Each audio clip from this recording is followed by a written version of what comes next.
The protests continue tonight in Ferguson. This is night number 2. There have been a few clashes, but nothing so far like last night. And tonight we're hearing from the officer who shot Michael Brown for the very first time. Lee Jordan is monitoring the situation for us in Missouri. What's happening, Lee? Well, Danita, we're watching the feeds coming in from the satellites, and some of these pictures would seem to show there are even more protesters on the streets of Ferguson tonight than there were last night. Hundreds more National Guard troops were brought in today after protesters looted businesses and torched buildings last night. There has been a tense standoff between them and protesters ongoing outside the Ferguson Police Department, and just minutes ago, for the first time today, we saw them use tear gas with the protesters, but certainly nothing compared to what we were watching last night.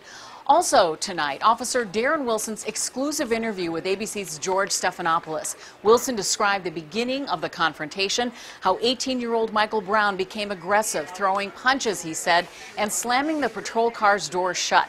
Then the officer tried to grab Brown's arm.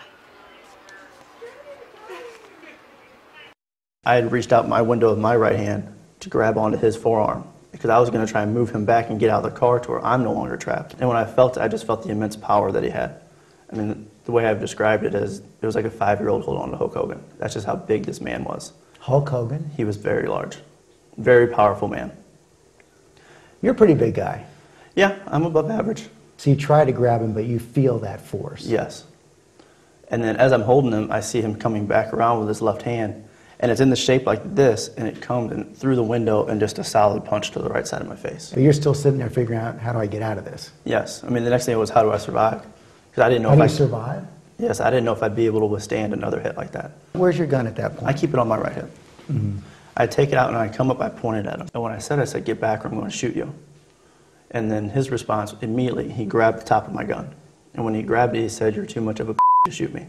And while he's doing that, I can feel his hand trying to come over my hand and get inside the trigger guard and try and shoot me with my own gun. Well, in that interview, Stephanopoulos asked Wilson if there was anything he could have done differently to prevent that killing from taking place, and Darren Wilson said no. Danita?